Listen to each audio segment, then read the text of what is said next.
اللہ کے محبوب نے شام کو بہت زیادہ پیار کیا۔ کعبۃ اللہ کے 4 کونے ہیں، ایک کونے کا نام رکن شامی ہے اور ایک کونے کا نام رکن یمانی ہے۔ تو کعبۃ اللہ کے یہ کونے ان 2 مقدس ملکوں کے نام سے معنون کیے گئے ہیں، رکن شامی اور رکن یمانی۔ تو شام اور یمن میں بہت ساری برکتیں رکھی گئی ہیں، بالخصوص شام کا شہر جسے غوطہ کہتے ہیں، جو آج کل آپ خبروں میں پڑھتے ہیں کہ ان 4-5 دنوں کے اندر تو بہت زیادہ یہاں ظلم و ستم ہوا اور چھوٹے چھوٹے بچے قتل کر دیے گئے اور خواتین کے ساتھ ناروا سلوک الغوطہ شہر میں ہوا۔ بوڑھے جوان اس وقت محاصرے میں ہیں اور انتہائی ظلم اور ستم کا شکار ہیں۔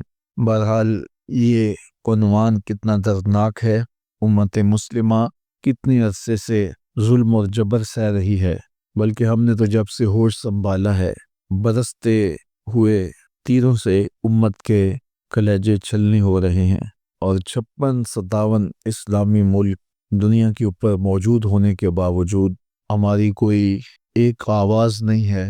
اس وقت دنیا کے اوپر جہاں بھی خون بہہ رہا ہے، آپ شجرہ نسب پوچھیں تو وہ خون مسلمانوں کا ہوگا۔ اللہ اس امت کو کوئی اپنی خاص رحمتوں سے، خاص کرم نوازیوں سے کوئی قائد عطا کرے، کوئی رہنما نصیب کرے۔ اس وقت ان کے ساتھ جو رویے اور جو سلوک ان کے ساتھ روا رکھا گیا ہے وہ انتہائی دردناک ہے۔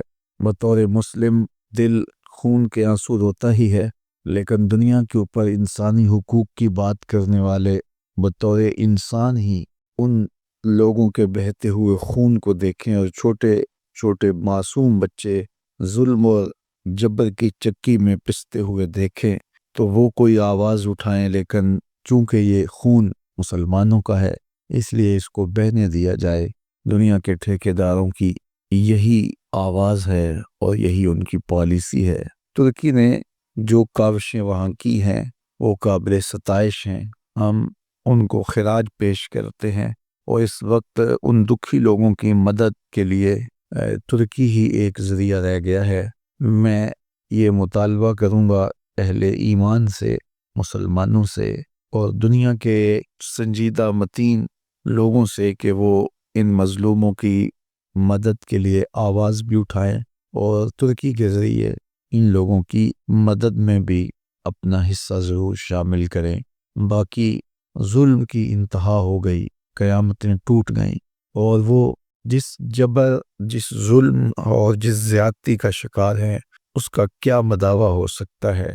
دنیا کے اوپر جنگ کے بھی اصول ہیں، عالمی عدالتیں بھی ہیں، اقوام متحدہ بھی ہے، لیکن کوئی بھی ان مظلوموں کے بہتے ہوئے خون اور ان کی چیخ و پکار کو نہ دیکھ رہا ہے نہ سن رہا ہے۔ ان کا خون اس لیے بہتا رہنا چاہیے کہ یہ بیٹے اور بیٹیاں مسلمانوں کی ہیں۔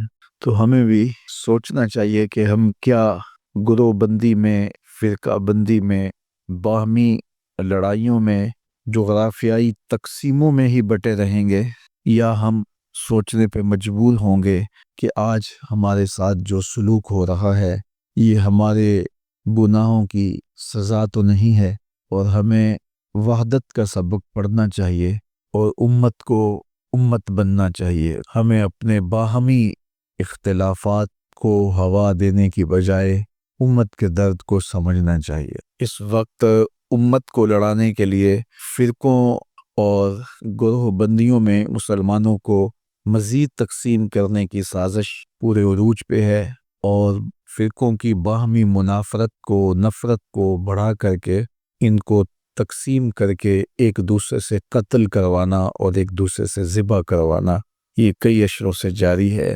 کاش کہ ہمارے کارپرداز اس بات کو سوچیں اور امت کے بہتے ہوئے خون کو روکا جا سکے۔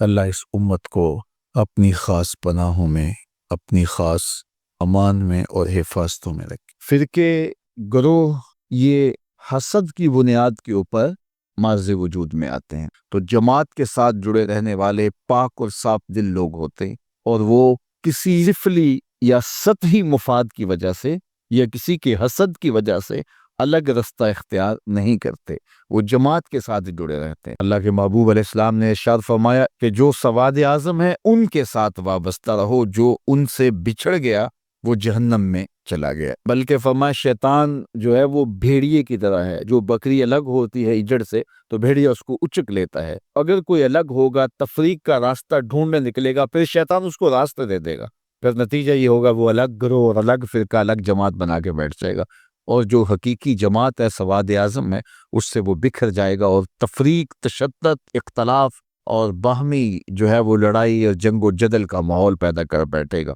اس لیے ہمیں اپنی زندگی میں ہمیشہ مزاج میں صلح جوئی رکھنی چاہیے۔ بات بات پہ بگڑنا، ہر بات پہ اختلاف کرنا اور الجھاؤ پیدا کرنا، بعض لوگ اس کو تحقیق کا نام دے کے ہر وقت ہی جو ہے وہ عجیب کیفیت میں رہتے ہیں۔ بعض کا جماعت کے مفاد کے لیے کوئی چیز چھوڑنی بھی پڑتی ہے جس کو درست سمجھا جاتا ہے، اور اس کی سب سے بڑی مثال اللہ کے محبوب صلی اللہ علیہ وسلم کا اپنا عمل ہے۔ آقا کریم نے فرمایا عائشہ میرا جی چاہتا ہے کہ کعبۃ اللہ کی تعبیر طرز ابراہیمی پہ کروں، لیکن میں یہ سوچتا ہوں کہ تیری قوم کی عصبیت نہ جاگ پڑے، یعنی قریش کے دل میں یہ بات نہ آئے کہ یہ ہماری خاندانی جو تعمیر ہے اس کو توڑ کے ایک نئی تعمیر انہوں نے سامنے لائی ہے۔ اگرچہ بات کسی ایک آدھ شخص کے دل میں آتی اور وہ اس کو دور کرنے کی کوشش کرتا، لیکن اس کے باوجود حضور علیہ السلام اس سے بھی بچے کہ کہیں اس میں جو ہے وہ لوگوں کے ذہن میں جو ہے وہ ایسی بات نہ آنے پائے۔ اب یہ کتنی بڑی بات ہے، اگر ہم لوگ اس بات کو سمجھ لیں تو یہ بات بات پہ بگڑنا، جھگڑنا، جنگ و جدل، لڑائی اور باہمی تشدد، افتراق اور کیا کچھ ہے، اور جو اس وقت ہم کر رہے ہیں پوری دنیا کے اوپر، مسلمان آج دیکھیے شام کے اندر جو کچھ ہو رہا ہے، اور ہم آپس میں جو ہے وہ باہم دست و گریبان ہیں۔ ہم چھوٹے ہوتے تھے تو وہ ایک کہانی پڑھتے تھے کہ ایک تھا تیتر ایک بٹیر، لڑنے میں تھے دونوں شیر، لڑتے لڑتے ہو گئی گم، ایک کی چونچ اور ایک کی دم، دونوں کو نقصان ہو گیا، ایک کی چونچ جائے گی اور ایک کی دم جائے گی۔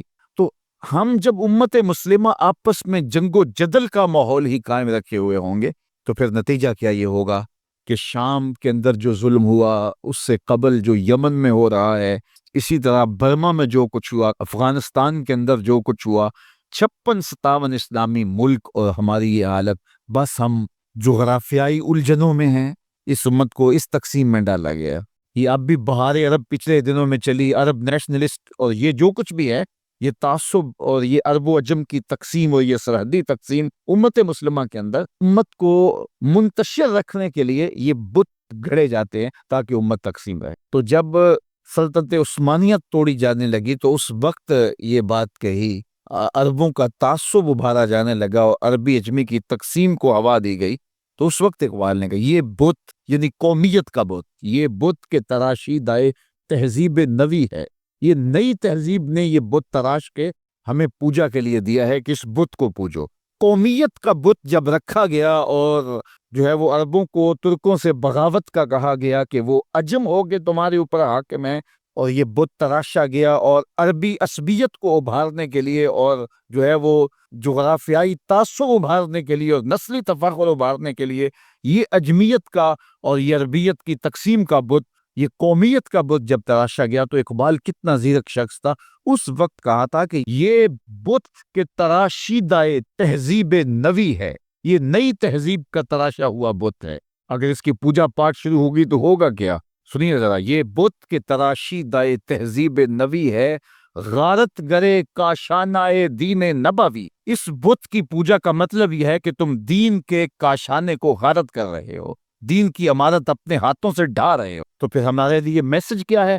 تو اقبال نے میسج دیا، بازو تیرا توحید کی قوت سے قوی ہے، اسلام تیرا دیس ہے، تو مصطفیٰ بھی ہے، کہ تیرا بازو طاقت ہوگا جب تو وحدت کا سبق پڑھے گا اور توحید کے سائے میں پوری امت اکٹھی ہوگی، جغرافیائی تقسیموں سے نکل کے، عرب عجم کی تقسیموں سے نکل کے توحید کے سائے تلے جب یہ فرزندان اسلام اس شناخت کے ساتھ کھڑے ہوں گے تو پھر بازو مضبوط ہوگا، اور تیرا دیس یمن، شام اور یہ نہیں ہے، تیرا دیس کیا ہے؟ اسلام تیرا دیس ہے، تو مصطفیٰ بھی۔ میں نے زندگی میں پہلی مرتبہ جب یہ حدیث پڑھی تھی، یہ حدیث جو میں آج آپ کو سنانے لگا ہوں، تو دیر تک میرے اوپر ایک عجیب کیفیت طاری رہی تھی۔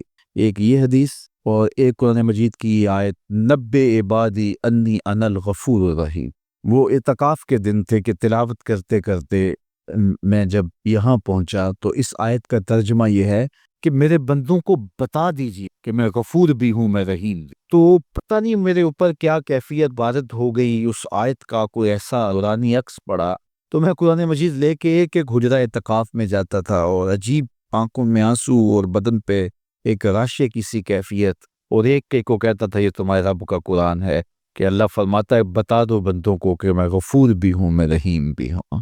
تو وہ ایک کیفیت پیدا ہوئی تھی۔ بہرحال بعد میں بھی بارہا اس کی تلاوت ہوئی، اس کا آز تو ملتا ہے، لیکن وہ ایک لمحہ ہوتا ہے، وہ ایک بجلی ہوتی ہے، گونجتی ہے اور گزر جاتی ہے۔ اس طرح یہ پہلی مرتبہ جب یہ حدیث میں نے پڑھی تھی تو اس وقت میرے اوپر ایک کیفیت طاری ہوئی تھی، تو آج میرے مضمون میں یہ حدیث دوبارہ آ گئی، اور میں یہ بارہا اپنے سامعین کو سنا چکا ہوں۔ اور یہ ایک ایسی واردات تھی اچانک جو صحابہ کے اوپر ہوئی، ان کی قلبی واردات کہ صحابہ کھڑے تھے، حضور اچانک تشریف لائے اور فرماتے ہیں کہ کیا تم اس بات کی گواہی نہیں دیتے کہ اللہ کے علاوہ کوئی معبود نہیں اور میں اس کا رسول ہوں؟ حضور سے پہلے تو یہ بات تھی، ایسے صحابہ کھڑے تھے، حضور اچانک آئے، اور اچانک ہی آتے ہوئے حضور نے فرمایا کیا تم اس بات کی گواہی نہیں دیتے کہ اللہ کے علاوہ کوئی معبود نہیں اور میں اس کا رسول ہوں؟ حضور کا انداز ایسا تھا کہ سینوں میں دل لرزنے لگے، اور سب نے عرض کی حضور ہم گواہی دیتے ہیں کہ اللہ کے علاوہ کوئی معبود نہیں اور آپ اللہ کے سچے رسول ہیں۔ تو جب انہوں نے یہ بات کہی قال، تو حضور نے ارشاد فرمایا یہ قرآن ہے، اس کا ایک سرا تمہارے رب کے ہاتھ میں ہے، دوسرا سرا تمہارے ہاتھ میں ہے۔ یہ وہ اللہ کی لٹکتی ہوئی رسی ہے جس کا ایک سرا تمہارے رب کے ہاتھ میں ہے اور اس کا ایک سرا تمہارے ہاتھ میں ہے، اس کو مضبوطی سے پکڑ لو، مضبوطی سے پکڑ لو۔ دیکھیے یہ کیسا ایک تصور ہے اس کی معنویت کہ اچانک حضور نے آ کے کہا گواہی دیتے ہو کہ میں اللہ کا سچا رسول ہوں، مطلب کیا جو میں کہوں گا وہ سچ ہی ہوگا جب تمہیں یہ گواہی ہے؟ تو انہوں نے کہا کہ ہم گواہی دیتے ہیں۔ کیوں نہیں ہم گواہی دیں گے، آپ اللہ کے سچے رسول ہیں۔ تو فرمایا سنو، یہ قرآن جو ہے یہ اللہ کی وہ لٹکتی ہوئی رسی ہے جس کا ایک سرا تمہارے رب کے دستے قدرت میں ہے اور دوسرا سرا تمہارے ہاتھ میں ہے، اس کو مضبوطی سے پکڑ لو، اس کو چھوڑنا نہ۔ اگر تم اس کو مضبوطی کے ساتھ پکڑو گے تو تم کبھی بھی گمراہ نہیں ہوگے، اس کتاب کو تھام لو گے تو کبھی بھی گمراہ نہیں ہوگے۔ گمراہی سے بچنے کی ضمانت یہ کتاب ہے، ہلاکت سے بچنے کی تدبیر یہ کتاب ہے، اور اللہ جل شانہ سے باطنی ربط کا ذریعہ یہ کتاب ہے۔ حضرت امام احمد بن حنبل کہتے ہیں کہ میں نے ایک دن اپنے رب سے کہا کہ مالک مجھے اپنی محبت عطا کر، تو اللہ نے اتنی محبت عطا کی کہ مجھے زوال عقل کا اندیشہ ہو گیا کہ محبت کی فراوانی سے کہیں جنون نہ ہو جائے۔ تو پھر میں نے کہا مالک مجھے اپنا قرب عطا کر دے، مجھے محبت دی ہے تو اپنا قرب بھی عطا کر۔ تو آواز آئی میرا قرب چاہتے ہو تو قرآن پڑھا کرو۔ تو یہ اللہ کے قرب کی ضمانت ہے، اس کو مضبوطی سے پکڑ لو، اچھی طرح سے تھام لو، کبھی بھی گمراہ نہیں ہوگے۔ یہ بہلول ویسی قبیلے کا فرد تھا، دجلہ کے کنارے مٹی کے گھروندے پاؤں پہ بناتا اور انہیں مسمار کر دیتا ہے۔ وہ کبھی آپ نے دیکھا ہوگا کہ بچے ریت میں اپنا پاؤں رکھ کر کے اوپر سے ریت تھپک لیتے ہیں اور پھر پاؤں ہولے سے نکال لیتے ہیں، بچ جائے تو بڑے خوش ہوتے ہیں، اور جب کھیل ختم ہو جاتے تو اسے گرا دیتے ہیں اپنے ہاتھوں سے۔ بہلول بھی اسی شغل میں لگا ہوا ہے، بہلول یہ کام کر رہا ہے، گروندے بناتا ہے گراتا ہے، گروندے بناتا ہے گراتا ہے۔ بادشاہ گزرا، پوچھا بہلول کیا کر رہے ہو؟ ہنس کے کہا جنت کے مکان بنا رہا ہوں۔ کہا بیچتے ہو؟ ہاں بیچتا ہوں۔ کتنے کا؟ 10 روپے کا، سیل لگائی ہوئی ہے۔ بادشاہ مسکرا کے گزر گیا، دیوانہ ہے، مجنوں ہے، اپنی موج میں لگا ہے۔ پیچھے سے ملکہ زبیدہ بھی آ رہی تھی، اس نے بھی دیکھا، کہا بہلول کیا کر رہے ہو؟ کہا جنت کے مکان بنا رہا ہوں۔ کہا بیچتے ہو؟ ہاں 10 روپے کا بیچتا ہوں۔ 10 روپے بادشاہوں کے لیے کیا ہوتے ہیں؟ 10 درہم نکالے، اس کو دیے، اس نے دریائے دجلہ میں پھینک دے۔ فقیر اتنی دیر تک فقیر نہیں بنتا، داتا صاحب فرماتے جب تک مٹی کا ڈھیلا اور سونے کی ڈلی اس کی نظر میں برابر نہیں ہو جاتا۔ اور ایک مکان کے گرد، ایک وہ گروندے کے گرد دائرہ لگایا، کہا یہ تیرا ہوا۔ ملکہ گزر گئی، بادشاہ بھی چلا گیا۔ شام کو اپنے محل میں پہنچے، بادشاہ سویا، منظر جاگا کہ حشر کا دن ہے، پھر جنت کا منظر ہے، جنت میں بڑے بڑے خوبصورت مکان ہیں۔ ایک مکان تو بڑا ہی اچھا لگا، تو جی چاہا کہ اس مکان کو دیکھوں۔ تو جب قریب گیا تو دروازے پہ لکھا تھا ملکہ زبیدہ۔ شوق سے آگے بڑھا تو دربان نے روک دیا، کہا یہ ملکہ کا ہے؟ کہا وہ میری ہی ملکہ ہے۔ کہا دنیا کے ضابطے اور ہیں، آخرت کے ضابطے اور ہیں۔ بادشاہ کی آنکھ کھل گئی، بے چین ہو گیا۔ ملکہ کو بیدار کیا، کہا تو کون سا نیک عمل کیا ہے؟ میں نے جنت میں تیرا یوں مال دیکھا۔ ملکہ کہنے لگی وہی معمول کی نمازیں، وہی سب کچھ، کوئی نیا کام تو میں نے کیا نہیں۔ ہاں یاد آیا، کل گزر رہی تھی، دجلہ کا کنارہ تھا، وہ جسے لوگ مجذوب کہتے ہیں، وہ جو دیوانہ کہلاتا ہے، وہ بہلول، وہ جنت کے محل کہتا تھا وہ بنا رہا تھا۔ میں نے کہا چلو کوئی بات نہیں، فقیر ہے، 10 روپے کیا ہوتے ہیں، تو میں نے 10 روپے کا ایک محل خریدا تھا۔ بادشاہ سر پکڑ کے بیٹھ گیا، وہ تو مجھے بھی کہتا تھا۔ میں دیوانے کی بات سمجھ کے گزر گیا۔ اگلے دن بادشاہ قصدن گزرا، جب قصدن گزرا نا تو دل دھڑک رہا تھا کہ کہیں مجذوب پھر آج مل جائے اور اسی موج میں ہو تو کام بن جائے۔ دیکھا تو بہلول وہاں بیٹھا ہوا ہے، آگے بڑھ کے دیکھا تو کام بھی وہی۔ بادشاہ پھر روک گیا، پوچھا اب بہلول کیا کر رہے ہو؟ اب دل دھڑک رہا تھا کہ مجذوب ہے، کوئی اور بات کہہ دے تو چلو اچھا ہو کہ وہی جواب دے دے۔ اس نے وہی جواب دیا، جنت کے محل بنا رہا ہوں۔ بادشاہ کا کچھ دل ٹھہرا، پھر کہا اچھا بیچتے بھی ہو؟ ہاں ہاں بیچنے کے لیے بنا رہا ہوں۔ بادشاہ ادھر جیب میں ہاتھ ڈال رہا ہے اور ادھر پوچھ رہا ہے کتنے کا؟ کہا آدھی حکومت لگے گی۔ کہا کل تو 10 روپے کے بتا رہے تھے۔ کہا کل تم نے دیکھا نہیں تھا، آج سودا دیکھ کے لے رہے ہو۔ اللہ تعالیٰ ارشاد فرماتا ہے انما تنذر من اتبع الذکر وخشی الرحمن بالغیب، جو ان ڈٹھے سودے کرتے، جو بغیر دیکھ کے کرتے ہیں۔ اچھا چلو ایک خوشخبری میں آپ کو بھی سناؤں، اور وہ خوشخبری رسول اللہ کی زبان سے۔ حضور نے فرمایا طوبی لمن رآنی وآمن بی وطوبی 7 مرات من لم یرانی وآمن بی۔ فرمایا صحابہ تمہیں مبارک ہو ایمان کی کہ تم نے مجھے دیکھا اور میرے اوپر ایمان لائے، اور کہا انہیں 7 مبارکیں ہوں جنہوں نے مجھے دیکھا بھی نہیں ہوگا اور پھر بھی ایمان لائیں گے۔ انما تنذر من اتبع الذکر وخشی الرحمن بالغیب فبشرہ بمغفرۃ واجر کریم۔ ان کو بشارت دے دیجئے بڑی عزت والے اجر کی اور خوشخبری بھی۔ تو جس اجر کو میرا رب بھی کریم کہہ رہا ہے وہ اجر کیسا ہوگا؟ تو یہاں تو لہجہ دم توڑتا ہے اور الفاظ ساتھ نہیں دیتے کہ اجر کریم کی کیا تعریف کریں جس اجر کو میرے رب نے بھی کریم کی صفت سے موصوف کر دیا ہے۔ ایک سفر میں حضور علیہ الصلوۃ والسلام اور اصحاب گامزن تھے کہ راستے میں قیام کیا، تو ایک قبیلے کی صلح کروانے کے لیے حضور علیہ السلام تشریف لے گئے۔ وہاں کچھ تاخیر ہو گئی اور صحابہ نے حضرت ابوبکر صدیق کو کہا کہ حضور رک گئے ہیں تو نماز کا وقت جا رہا ہے، آپ نماز پڑھا دیجیے۔ حضرت ابوبکر صدیق رضی اللہ تعالیٰ عنہ مصلی پہ کھڑے ہو گئے۔ اب نماز شروع ہوگی، ادھر سے حضور بھی فارغ ہو گئے، تو آقا کریم تشریف لائے۔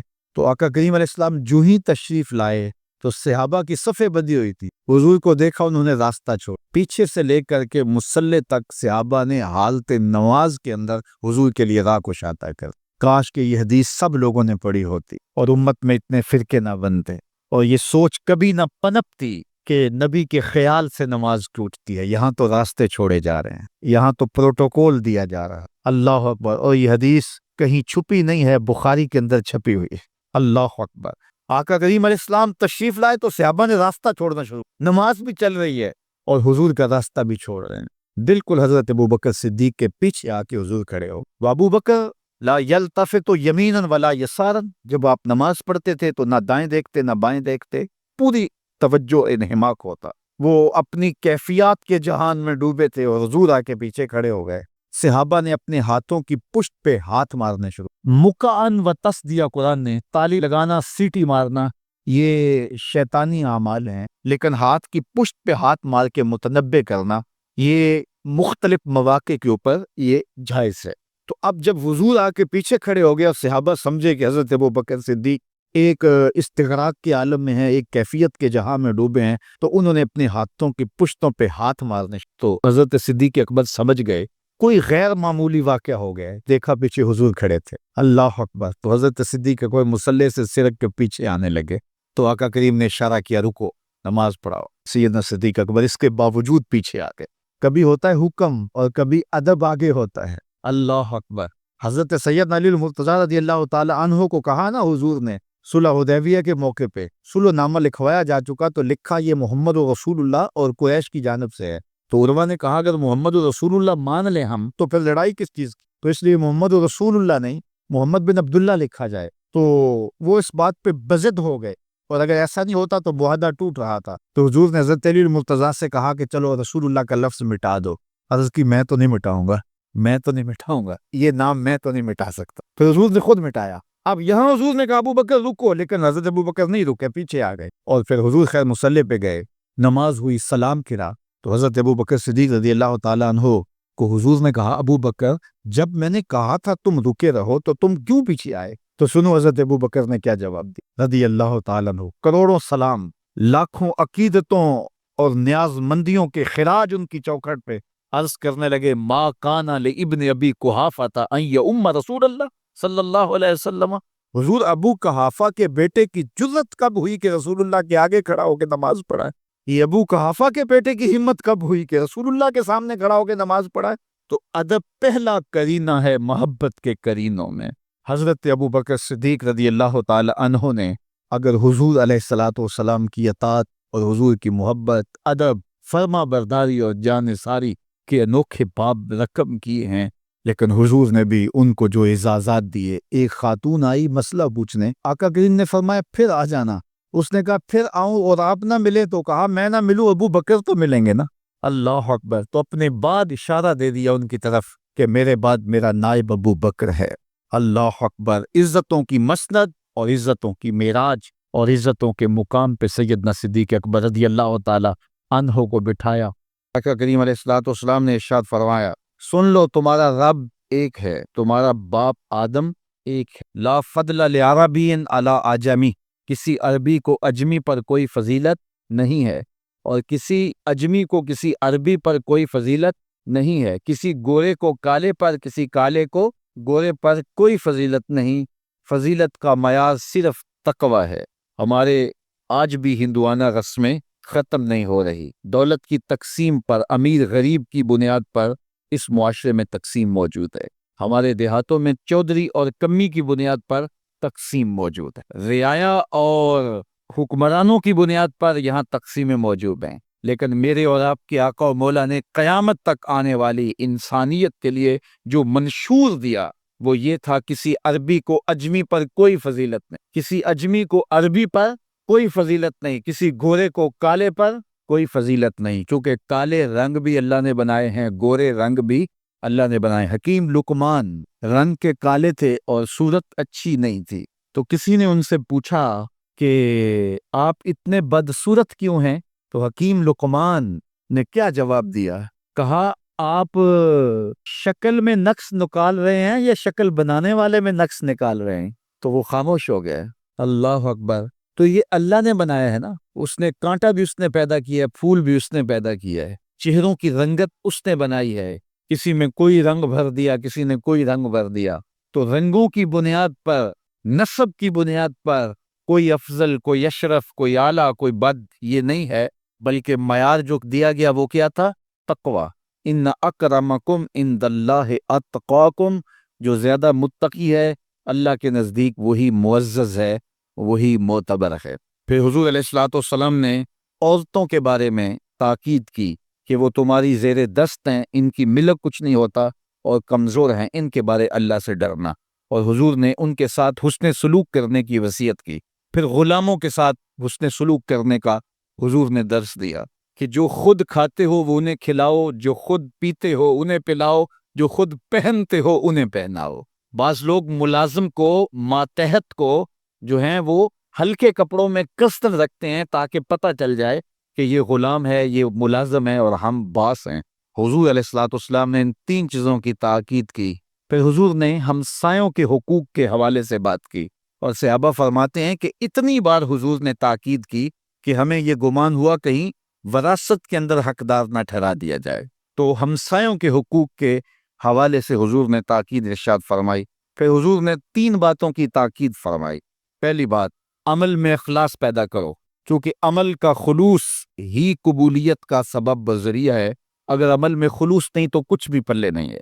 دوسری بات، حاکموں کو وصیت کرنا، جو بادشاہ وقت ہوں، حاکم ہوں، ان کو خیر کی بات کہنا، ان کو بتانا، ان کا قبلہ درست کرنے کی کوشش کرنا، یہ ذمہ داری ہے قوم کے اوپر۔ تیسری بات کہ حضور نے یہ وصیت فرمائی، لزوم و جماعت المسلمین، مسلمانوں کی جماعت سے الگ نہ ہونا، الگ الگ ٹولیوں میں نہ بٹنا، لابیاں نہ بنانا، گروہ بندیاں نہ کرنا، جماعت کے ساتھ جڑ کے رہنا، فرقہ بندی سے بچنا اور جماعت وحدہ کا ساتھ دینا۔ حضور نے فرمایا اتبعوا السواد الاعظم فإنہ من شذ شذ فی النار، جو بڑی جماعت ہے، سواد اعظم ہے، ان کے ساتھ رہنا، جو ان سے بچھڑ گیا وہ جہنم میں ڈالا جائے گا۔ در ماہی دا چھوڑی ناہی، نہیں تے ہو جاویں گا روگی، جیڑی بکری اجڑو وچھڑی او بگیاڑا جوگی۔ اس لیے لزوم و جماعت المسلمین، مسلمانوں کی جماعت کے ساتھ قائم رہنا۔